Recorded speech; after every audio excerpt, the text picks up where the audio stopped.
Vimos que cuando la CPU pide un dato, esa petición del dato se va a la memoria caché. En caso en que la memoria caché no sea capaz de responder por ese dato que está pidiendo la CPU, entonces nos vamos a la memoria RAM. Cuando logramos encontrar un dato en la memoria caché, a eso le llamamos un hit, es decir, hubo un acierto. Pero cuando la CPU pide por un dato, va a la caché y no lo encuentra, eso se conoce como un miss o una pérdida. La tasa de acierto se conoce como el hit ratio. Digamos que el valor es H. Ese H lo podemos identificar como la división o el cociente entre dividir hit sobre el número de hits más el número de misses, es decir, el número total de accesos desde la CPU a datos que están en la memoria, es lo que me da el hit más el miss. El numerador en este caso me está representando las veces en las cuales cuando la CPU pide un dato lo encontró en la memoria caché. El miss ratio entonces es como la proporción de fallas y esto está dado por 1 menos hit ratio. Y la expresión matemática que nos permite encontrar esto es miss sobre hit más miss. El tiempo promedio de acceso a memoria va a estar dado por cualquiera de estas dos expresiones que tenemos aquí, bien sea esta o esta expresión que está al lado de acá. Pero antes de continuar, vamos a decir que TC es el tiempo de acceso a la memoria caché, es decir, cuánto nos toma ir por un dato a la memoria caché, mientras que el TM es el tiempo de acceso a la memoria RAM. Cuando estamos considerando el acceso simultáneo a un dato, es decir, que cuando la CPU pide un dato, va y lo busca en la caché, pero también lo busca inmediatamente en la RAM, el tiempo promedio de acceso está dado por la suma del tiempo de acceso a la caché por el éxito más 1 menos h por tm. Entonces, cuando le pegamos, es decir, cuando encontramos el dato en la caché, pues es este porcentaje que está acá, lo multiplico por el tiempo que toma ir por el dato a la caché. Este que está al lado de acá es las veces que fallé y cuando fallo entonces yo me voy a la memoria RAM. Y esto que está acá, esta expresión que está acá, me está indicando el tiempo que me toma ir por un dato a la memoria RAM. Entonces, el tiempo promedio, cuando yo hago la búsqueda simultánea de un dato, cuando me lo piden de la CPU, me lo piden, entonces yo voy a la memoria caché, pero también voy a la memoria RAM. Luego tenemos otro tipo de acceso que es jerárquico. En este tipo de acceso jerárquico, lo que hacen los sistemas es primero ir a la caché y si no lo encuentras en la caché, entonces vas hasta la memoria RAM. El tiempo promedio en este contexto está dado por esta expresión que está al lado de acá. Entonces el tiempo promedio es el porcentaje de veces que acierto encontrar el dato en la memoria caché, esta expresión que está al lado de acá, esto es lo que me da el tiempo cuando lo encuentro en la memoria caché. Y esta expresión que está aquí a la derecha es el tiempo que me toma cuando fallo. Y recordemos que cuando le pego es el hit, pero cuando no le pego, es decir, cuando fallo es 1 menos h. Yo multiplico este 1 menos h por el tiempo de ir a la caché más el tiempo de ir a la memoria RAM. El hit ratio y el miss ratio es un valor que está entre 0 y 1. Por ejemplo, si yo digo que el hit ratio es 0.8, lo que estoy diciendo es que el 80% de las veces que la CPU pide un dato lo encuentra en la caché, mientras un miss ratio es que cuando la CPU pide un dato, ese dato no se encuentra en la caché, sino que toca ir hasta la memoria RAM.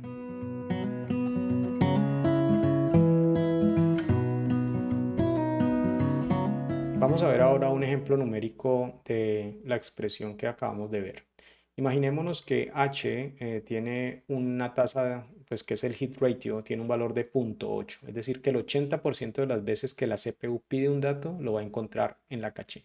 Traer un dato de la caché a la CPU va a tener una velocidad o un tiempo de 20 nanosegundos, pero si yo traigo ese dato de la memoria RAM, la cantidad de nanosegundos es de 20.000. En la vida real, la cantidad de nanosegundos es mucho más alta que la de este ejemplo, solamente que lo estoy colocando para sencillez de aplicar los cálculos numéricos.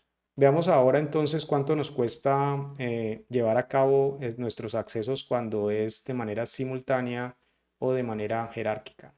Cuando es simultánea, entonces decimos que el tiempo promedio va a estar dado por .8, qué pena, por el tiempo que accede uno a la caché, que son 20 nanosegundos, más 1 menos h, es decir que h vale .8, entonces esta expresión me queda con .2 por, esto me va a quedar por 20.000 nanosegundos, ¿está bien? Esto entonces aquí nos queda 16 más 20, perdón, .2 por 20.000 me está dando 4.000. Me da aquí 4.000, ¿cierto? Entonces el tiempo promedio en el acceso simultáneo es de 4.016 nanosegundos, ¿sí? En este sistema cuando el acceso es simultáneo.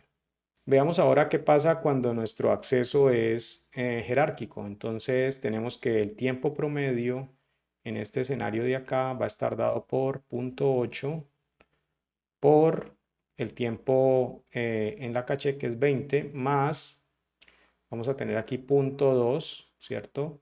Por, va a ser 20.020. Entonces, esta expresión de acá nos va a quedar lo mismo que al lado izquierdo, es 16 más .2 por 20.020, eso me va a dar 4.004. Y al sumar, entonces me queda en 4.020 nanosegundos. Es decir, que cuando voy a hacer el acceso de manera simultánea, me voy a demorar 4.016 nanosegundos, mientras que si lo hago de manera jerárquica es 4.020 nanosegundos. Acabo de ver que aquí se me fue un cero de más. Bueno, ahí me disculpan, es 4.016 y acá es 4.020. Entonces, esa es la diferencia que hay entre el acceso simultáneo y el acceso jerárquico aplicando las fórmulas que acabamos de estudiar hace un momento.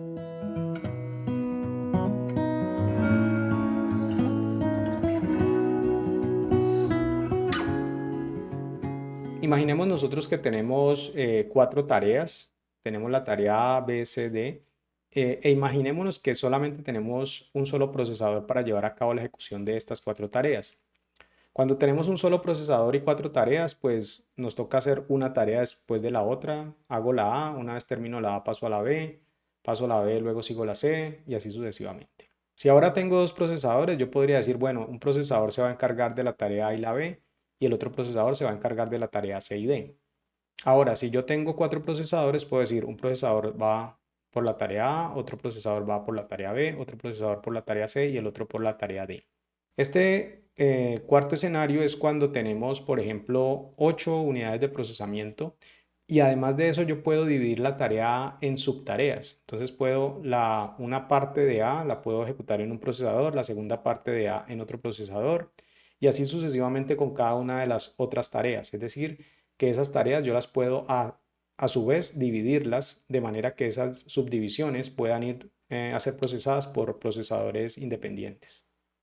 Otro tipo de situación que se puede presentar es que en este caso, en esta figura A, las tareas B y C dependen de A. Es decir, yo puedo ejecutar A y D de manera paralela, pero B y C no pueden ejecutarse hasta tanto A no haya terminado su ejecución. Es decir, que ellas dependen de lo que haga A. Y en este otro escenario podemos tener estas 4 tareas, pero resulta que la tarea A es la que se va a demorar en terminar. Entonces, en ese caso, si yo tengo que una aplicación dividirla en 4 tareas, pero hay una tarea que se toma más tiempo, el tiempo de ejecución de mi aplicación es el tiempo de la tarea más larga en llevarse a cabo.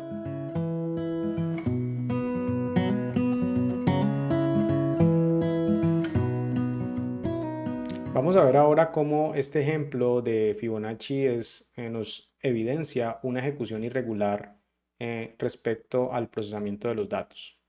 Vamos a dar clic aquí donde dice Google Colab y se nos levanta o tenemos acceso a este documento de Google Colab.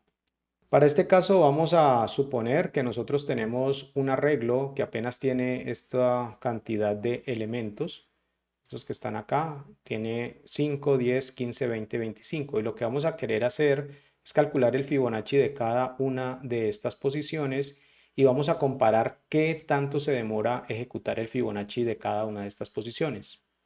Inicialmente vamos a presentar una implementación recursiva del cálculo de Fibonacci. Digamos que cuando Fibonacci se invoca con un argumento, si ese valor del argumento es 0, entonces lo que me devuelve Fibonacci es 0. Si el valor que recibe ese argumento es 1, entonces Fibonacci me devuelve 1. De lo contrario, lo que me va a devolver Fibonacci, o sea, si lo que entra por argumento a Fibonacci no es ni 0 ni 1, me va a devolver el Fibonacci de n-1 más el Fibonacci de n-2.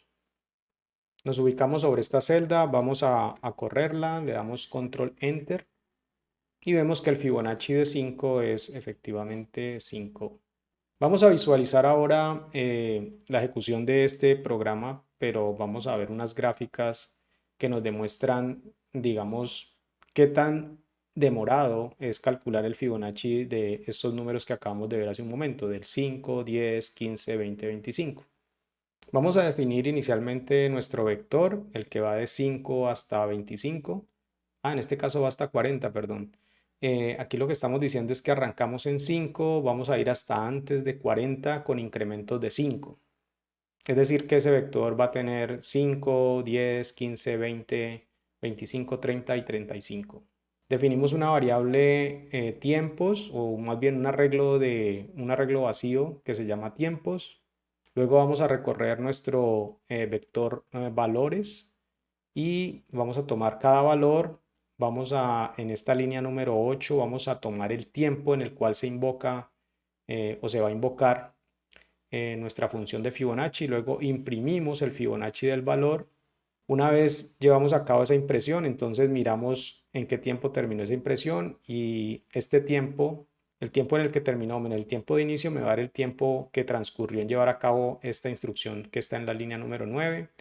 Ese tiempo calculado entonces lo vamos a adicionar a nuestro vector de tiempos y vamos a hacerlo así para cada uno de los valores 5, 10, 15, 20, 25, 30 y 35. En esta línea de acá lo que vamos a crear es un vector que van a ser las etiquetas de nuestra gráfica. Vamos a ver cada uno de los valores y los vamos a poner como cadenas y vamos a crear un vector de cadenas que tiene la cadena 5, 10, 15, 20, 25, 30 y 35. Luego lo que hacemos es crear un diagrama de barras digamos que en la parte del eje Y le vamos a decir tiempo transcurrido y el título de nuestra gráfica es el tiempo de cálculo de Fibonacci. Vamos a correr ahora nuestro código, le damos control enter y vamos a ir viendo que acá va saliendo la ejecución de nuestro programa, los resultados. Entonces, observemos acá, nos dice que el Fibonacci de 5 es 5 y el tiempo que transcurre es 2 milésimas de segundo. El Fibonacci de 10 es 55 y nos vamos a demorar alrededor de 7 segundos. Pero es 7 por 10 a la menos 5. Es decir que este se demoró muchísimo más. Ve muchísimo menos que este que está al lado de acá. Parece ser que hubo algo en la ejecución que me generó que se demorara mucho en la ejecución, pero observemos aquí que esto es realmente 0.1, 2, 3, 4, 7, 8, 6, 7. O sea que esto realmente viene siendo décimas, centésimas, milésimas, 10 milésimas, 100 milésimas de segundo. 7 100 milésimas de segundo. El Fibonacci de 15 me está dando 3 milésimas de segundo.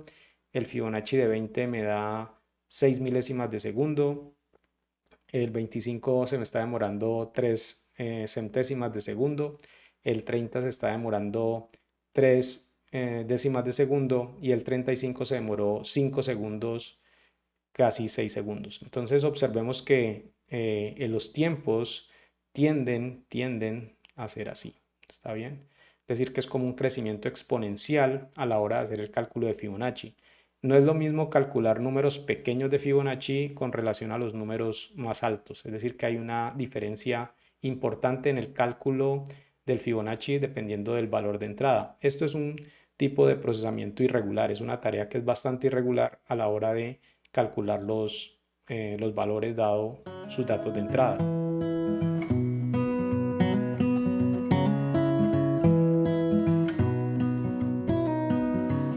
A continuación vamos a hablar acerca de la ley de Amdahl. Esta ley establece que nosotros tenemos programas de cómputo que pueden tener partes secuenciales y partes paralelizables. Esta ley es muy interesante porque nos establece, por ejemplo, que por mucho esfuerzo computacional que tengamos o mucho poder de cómputo que tengamos latente para llevar a cabo una tarea, pues esa tarea va a estar limitada por el tiempo que toca llevar a cabo su parte secuencial, entendiendo que esta tarea tiene una parte secuencial y una parte que puede ser paralelizable. Entonces vamos a tener esa restricción que esa tarea siempre va a estar limitada por el tiempo que toma llevar a cabo la parte secuencial de esa tarea. Asimismo, la ley de Amdahl nos va a permitir, por ejemplo, decidir qué partes de un código vale la pena hacer el esfuerzo de paralelizar o qué partes no. Nos vamos a dar cuenta que bajo ciertas condiciones hay unos efectos de paralelizar ciertas zonas del código, por ejemplo, que necesitan mucho tiempo para llevar a cabo su cómputo. Entonces ahí es donde debemos enfocar nuestros esfuerzos cuando queremos hacer algún tipo de paralelización. Imaginémonos que vamos a construir una casa. Para llevar a cabo una casa, también supongamos que necesitamos de dos elementos fundamentales. Un primer elemento es diseñar la casa y luego, una vez tenemos los diseños, entonces podemos construir la casa. Entonces, en este escenario podemos pensarnos que nuestra casa, primero necesitamos los planos y luego, una vez tenemos los planos, podemos contratar personas para que lleven a cabo a realidad esos planos. No importa qué tantos trabajadores yo tenga, yo no voy a poder comenzar a construir la casa hasta tanto los planos no estén elaborados.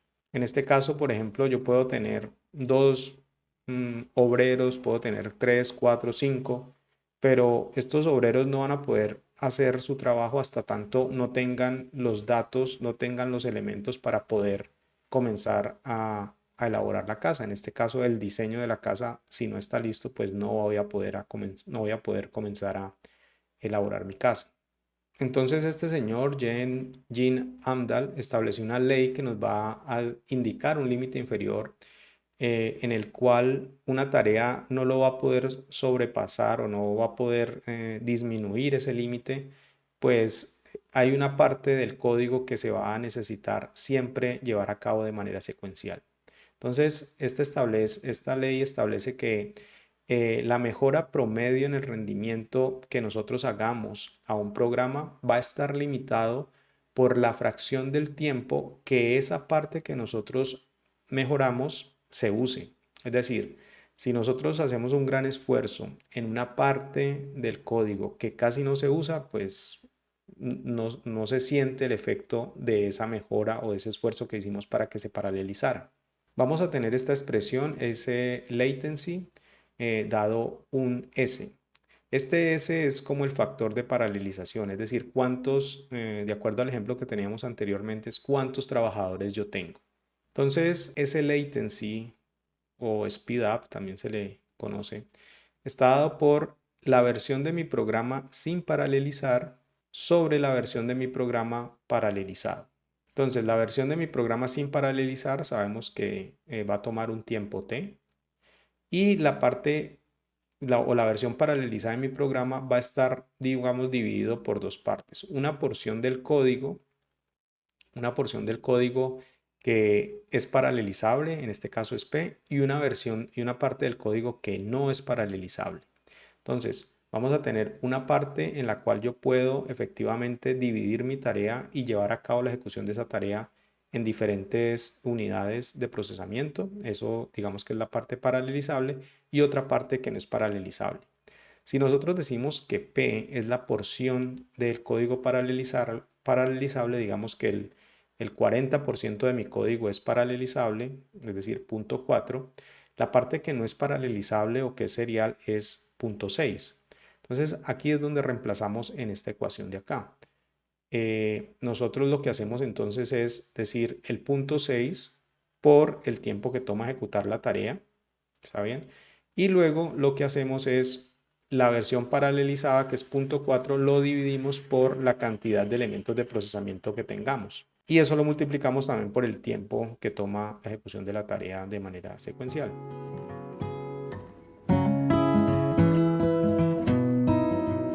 Veamos ahora un par de ejemplos acerca de la aplicación de esta fórmula.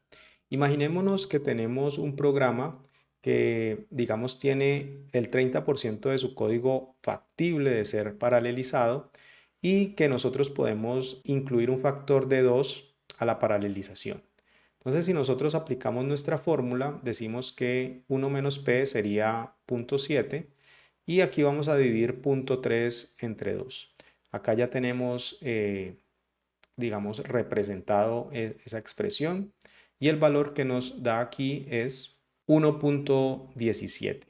Es decir que si yo logro paralelizar el 30% del código y digamos que el factor de paralelización es 2, yo voy a tener una mejora en mi rendimiento de 1.17. Es decir que la versión paralela va a correr 1.17 veces más rápido que la versión secuencial.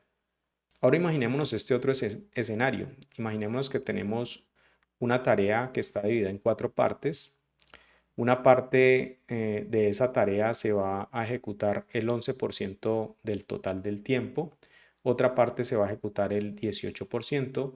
Otra parte se va a ejecutar el 23% y otra parte de ese código se va a ejecutar el 48%. Si nosotros sumamos punto 11, punto 18, punto 23 y punto 48, eso me da 1. Es decir, que todas estas partes constituyen el programa total. Entonces el speed de cada tarea, vamos a ver, el speed up de cada tarea es S1, o sea, el factor de paralelización es 1 acá. Para la parte 2 es el 5, para la parte 3 es 20 y para la parte 4 es 1.6. Digamos entonces que la parte 1 es serial, ¿sí? De acuerdo a esta expresión. Es decir, que ahí no voy a tener ningún efecto, ninguna ganancia. Mientras que la parte 3 es como la que más voy a ganar y tiene un factor de 20. Entonces vámonos acá y esta es nuestra expresión nuevamente, es P1 sobre S1 más P2 sobre S2 más P3 sobre S3 más P4 sobre S4. Y cuando vemos la expresión es esto lo que nos está dando, ¿está bien? Esta es nuestra sumatoria y esto nos da 2.18.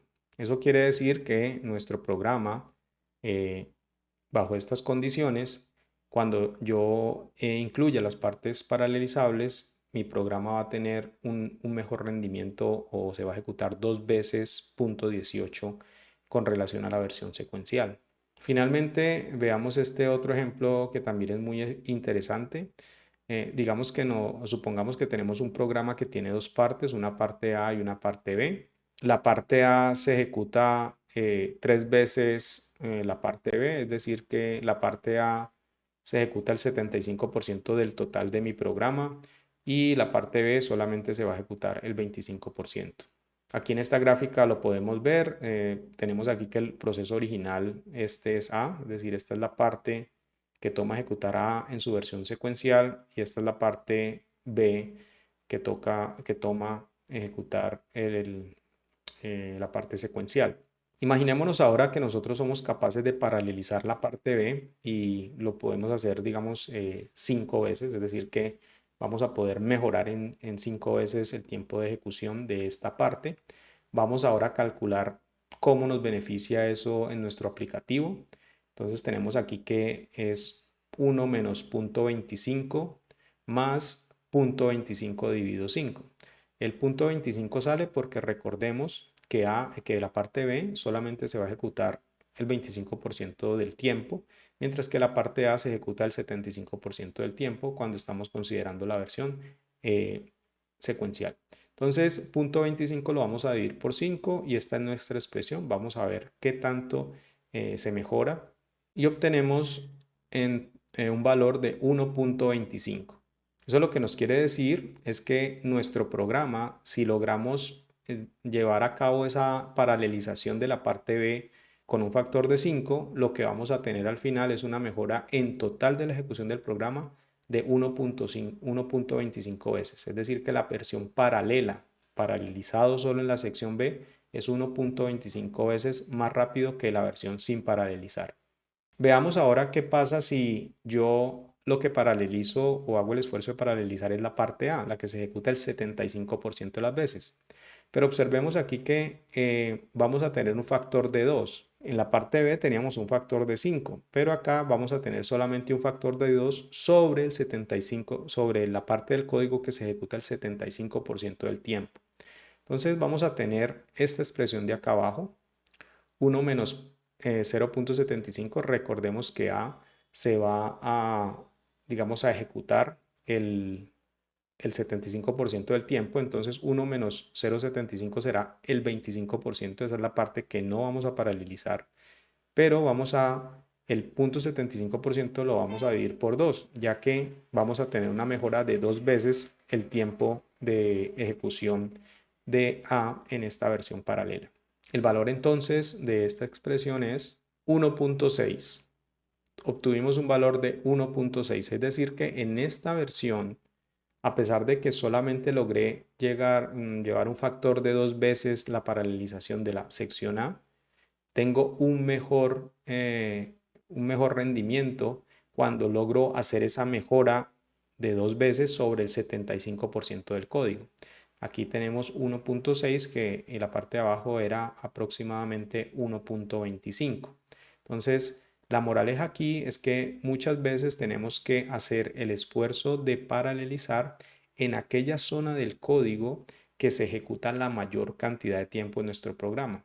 A veces podemos dedicar un esfuerzo grande a paralelizar una zona del código que casi no se ejecuta y pues ese efecto de paralelizar esa zona que casi no se ejecuta o que casi no toma tiempo en la ejecución de mi programa, pues no va a tener un efecto grande en la ejecución de mi aplicación.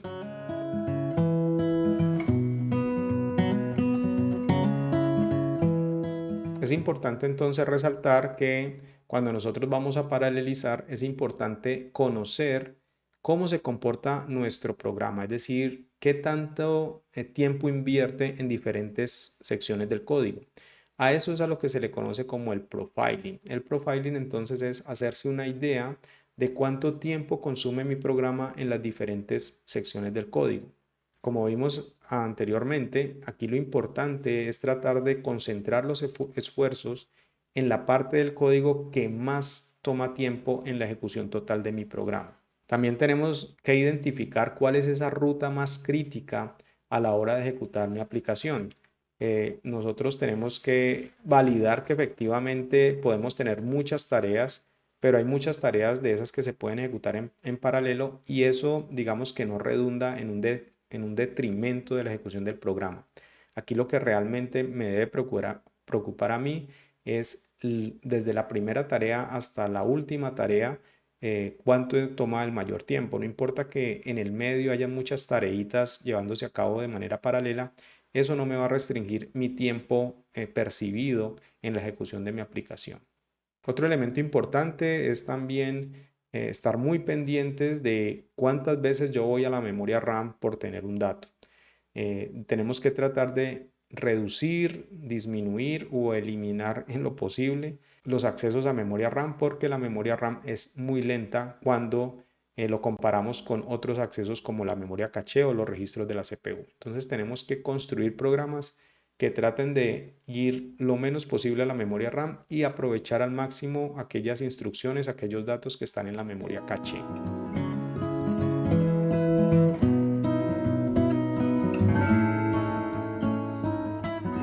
Vamos a describir a continuación, digamos, dónde nace el paralelismo, es decir, por qué hoy en día es tan importante esto del paralelismo. Esta gráfica que está acá nos está tratando de ilustrar cómo vinieron creciendo el número de transistores que estaban dentro de un procesador. Existe otra ley, así como existe la ley de Amdahl, otra ley que se llama la ley de Moore, es bastante famosa, y el señor establecía que cada 2 años se iba a doblar el número de transistores que había en una CPU.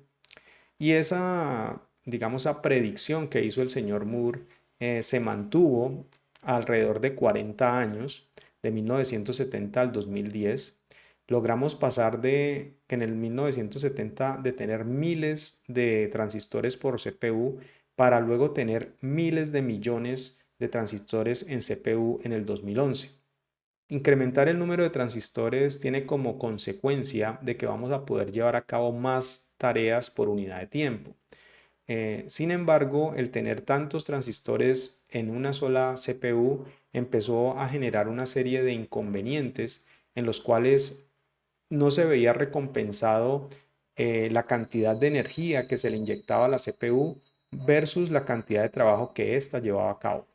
Es así que por allá en el año 2003 empezamos a ver que la cantidad de instrucciones que se ejecutaban por segundo se empezó a estabilizar. Teníamos muchos transistores, pero esos transistores estaban consumiendo energía que no se utilizaba para procesar datos, sino que esta energía se estaba dedicando o se estaba desperdiciando generando calor.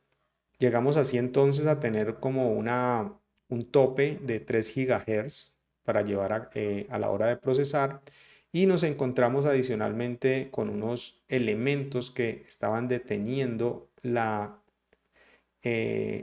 velocidad con la cual nosotros éramos capaces de procesar datos a pesar de que íbamos incrementando el número de transistores. Nos encontramos así con diferentes muros, un muro de potencia, un muro de memoria y un muro relacionado con el paralelismo a nivel de instrucciones. Vamos a ver ahora cada uno de estos muros que se nos estaban planteando.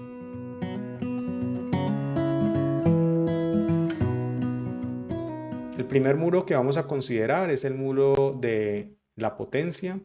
En este caso, lo que nos estaba ocurriendo a medida que íbamos incrementando el número de transistores es que estas CPUs requerían más energía y no se estaba viendo reflejado ese exceso o ese consumo ascendente de energía con la velocidad con la cual se llevan a cabo la ejecución de tareas.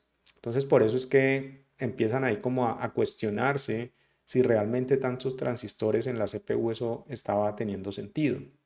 Una nota, digamos que ustedes pueden algunos tener clara, es que los procesadores necesitan un disipador de calor, porque es que a pesar de toda la tecnología, ellos generan mucho calor y ese calor es energía que se está desperdiciando. O sea, esa energía que llega al procesador no se está utilizando para procesar datos, sino que se está convirtiendo en calor.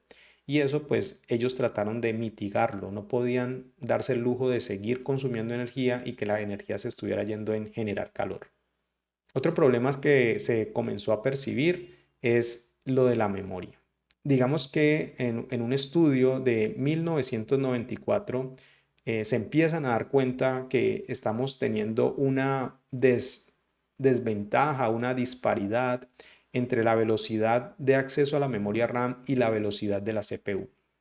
Estas personas, Wolf y McKee, logran identificar, por ejemplo, que cada año en esa época la velocidad de la RAM se incrementaba por un 7%, mientras que la velocidad del procesador se estaba incrementando a una tasa de 80% anual. Entonces la RAM incrementaba su velocidad a un 7% anual y el procesador incrementaba en un 80% el acceso a la memoria, perdón, el 80% de la velocidad del procesador.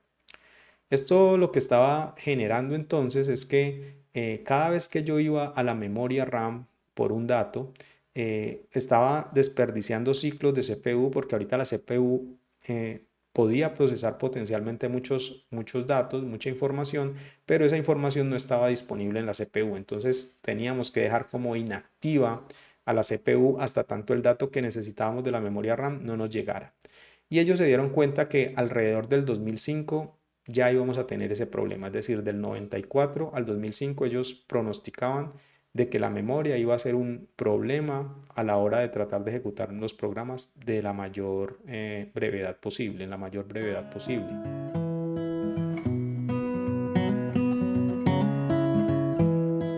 El siguiente muro que se nos presenta es el del ILP. El ILP es Instruction Level Parallelism.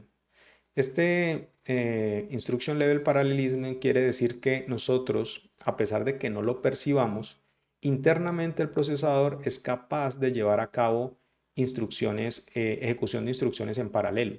Digamos que los transistores, que son estas unidades que nos permiten llevar a cabo operaciones, pues se les puede provocar a que ejecuten instrucciones todos en paralelo. Es decir, que los que diseñan las CPUs han logrado generar técnicas donde podemos llevar a cabo la ejecución de varias tareas al mismo tiempo. Esta ejecución de tareas es totalmente inconsciente para el programador y eso está más bien implementado a nivel del hardware.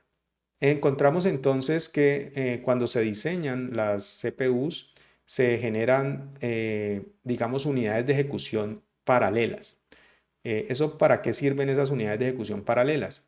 Imaginémonos este escenario que está acá abajo. Tenemos un condicional.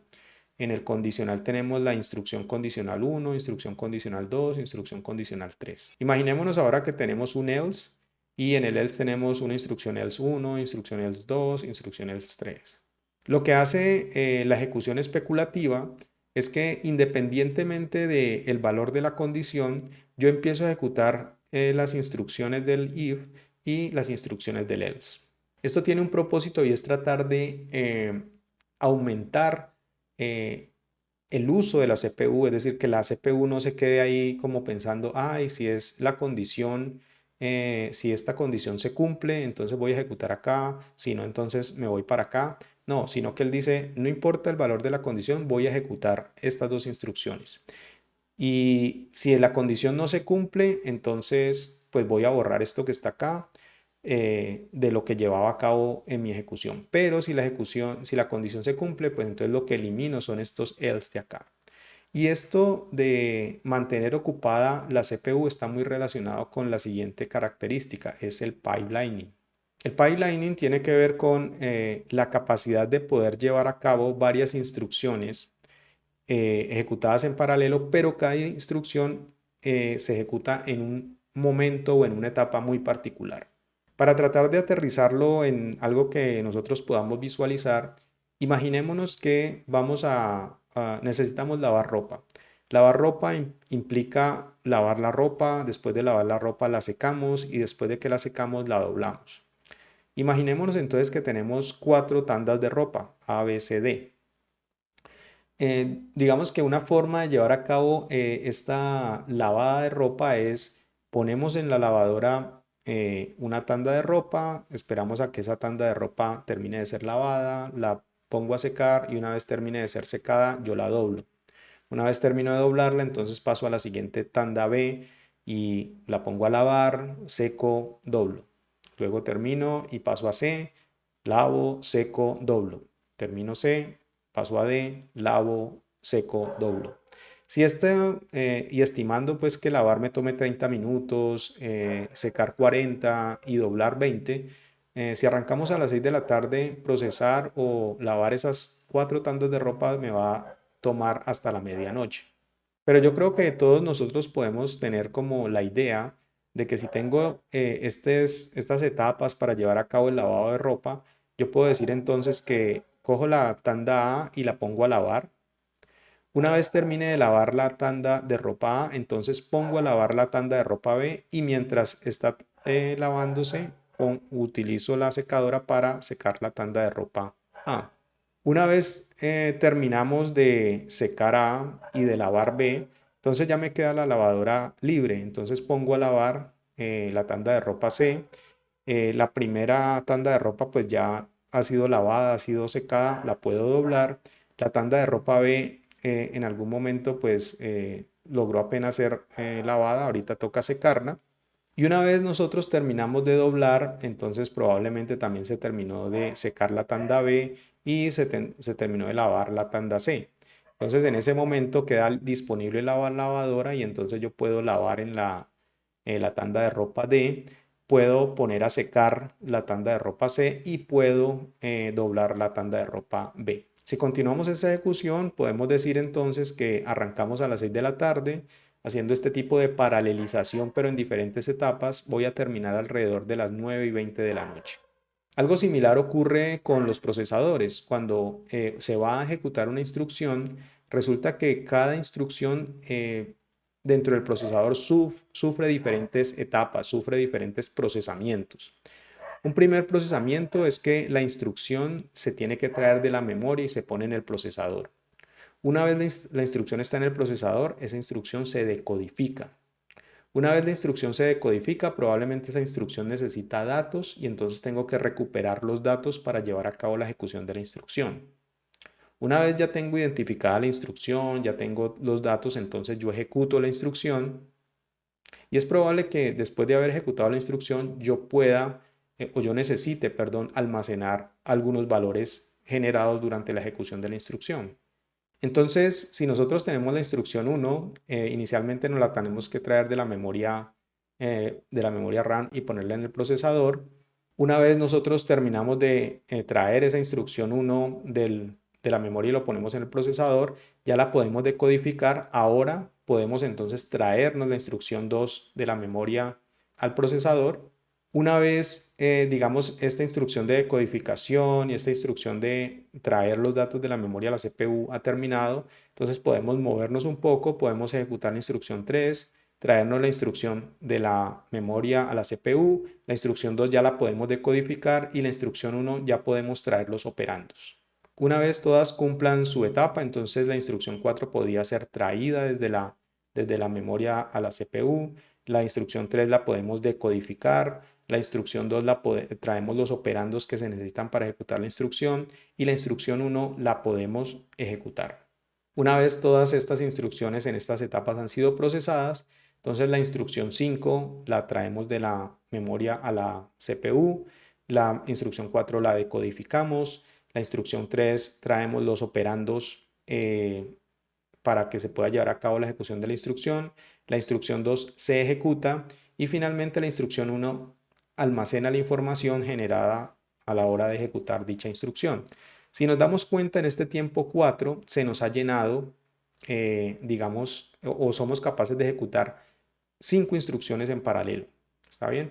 Y esto redunda o esto sucede, perdón, porque digamos que los procesadores tienen diferentes etapas para llevar a cabo la ejecución de una instrucción. Digamos, los procesadores modernos pueden llegar a tener hasta 14 etapas para llevar a cabo la ejecución de una instrucción. Es decir, que en principio, teniendo en cuenta esta idea de cómo podemos procesar cada instrucción en diferentes etapas, en algún momento dado yo puedo tener hasta 14 instrucciones en la CPU ejecutándose simultáneamente. Entonces vimos el Memory Wall, vimos el Power Wall y vimos ahora el Instruction Level Parallelism Wall.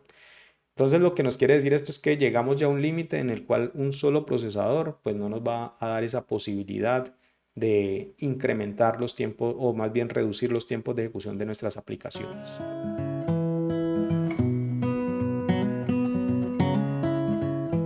Es ahí entonces donde aparece un término muy popular dentro de la programación en paralelo y es que el almuerzo gratis se terminó. ¿Por qué decimos que el almuerzo gratis se terminó? Porque es que antes de que existiera estas limitaciones o se hubieran llegado a estos límites, cuando uno tenía una CPU, esta CPU tenía un cierto número de transistores y también tenía unos ciertos ciclos de CPU o los megahertz o gigahertz. Entonces uno tenía sus aplicaciones que corrían en esa CPU y para mejorar el rendimiento de la aplicación, uno lo que esperaba era que saliera un nuevo procesador con más transistores que pudiera tener un mayor ciclo, un mayor número de ciclos de CPU.